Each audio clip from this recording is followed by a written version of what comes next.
Shalom Bapak Ibu yang terkasih di dalam Tuhan. Jumpa lagi di dalam seri Refresh Your Mind and Soul.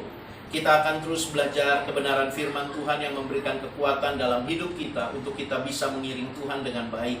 Bapak Ibu yang terkasih, kita akan belajar satu kebenaran firman Tuhan dari Injil Matius pasal yang keempat, ayat yang ketiga dan yang keempat. Injil Matius pasal yang keempat, ayat yang ketiga dan keempat, demikian firman Tuhan. Lalu datanglah si pencoba itu dan berkata kepadanya, "Jika engkau anak Allah, perintahkanlah supaya batu-batu ini menjadi roti."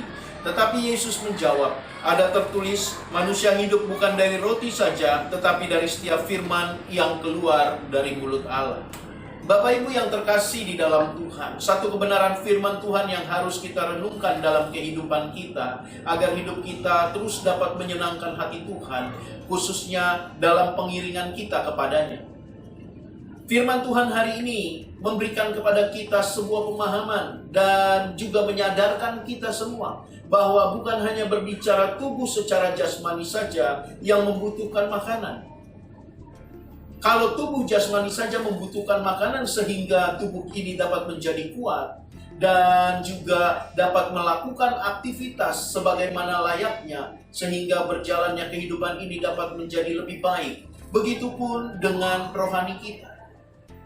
Rohani kita ini pun memerlukan asupan sehingga rohani kita ini dapat terus menjadi rohani yang kuat, rohani yang sehat Bapak Ibu. Dan asupan itu adalah firman Tuhan. Kalau tubuh jasmani membutuhkan makanan untuk membuat tubuh itu tetap dapat kuat dan tetap dapat sehat, sehingga kita dapat melakukan aktivitas kita. Begitupun dengan rohani kita, khususnya dalam berbicara untuk bagaimana kita mengiring Tuhan, agar kita dapat mengiring Tuhan dengan lebih baik. Bapak Ibu yang terkasih dalam Tuhan, rohani ini sama seperti layaknya tubuh kita. Bahwa kalau tidak ada asupan yang masuk, yang membuat rohani ini semakin berkembang dan membuat rohani ini menjadi semakin kuat, maka kita akan mengalami kesakitan secara rohani.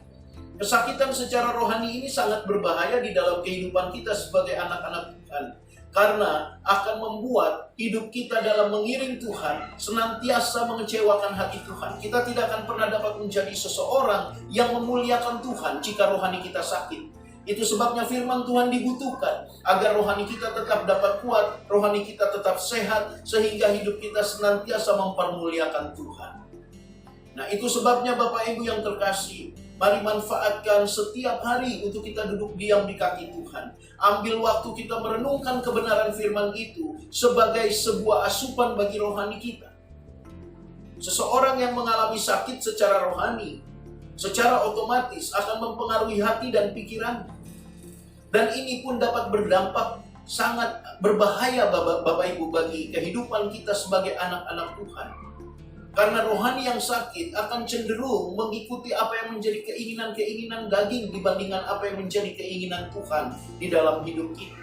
Kita akan memiliki kondisi hati yang tidak memuliakan Tuhan, kondisi hati yang buruk, baik terhadap sesama dan juga terhadap Tuhan sendiri. Rohani yang sakit bisa menyalah-nyalahkan Tuhan. Rohani yang sakit bisa membuat perseteruan antara kita dengan sesama kita. Itu sebabnya rohani yang sehat ini sangat dibutuhkan dalam kita menjalani kehidupan ini. Tidak hanya membuat Tuhan disenangkan Bapak Ibu, tetapi ini pun dapat menjaga antara kita dengan sesama kita di dalam interaksi kita sehari-hari. Jadi Bapak Ibu yang terkasih, pahami hal ini. Kalau tubuh jasmani membutuhkan makanan, begitupun dengan tubuh rohani. Asupan firman Tuhan memberikan kekuatan bagi kerohanian kita untuk kita dapat melakukan apa yang Tuhan kehendaki. Karena kalau Bapak Ibu tidak pernah memberikan rohani ini makanan yang sepantasnya, yaitu firman Tuhan, maka kita tidak akan pernah mampu mengiring Tuhan dengan baik. Kita akan selalu gagal, kita akan selalu mengecewakan, sampai pada akhirnya yang lebih jauh kita akan mengikuti keinginan-keinginan daging kita dan terjerumus di dalam berbagai-bagai dosa. Ingat dengan baik bahwa dosa mendatangkan maut.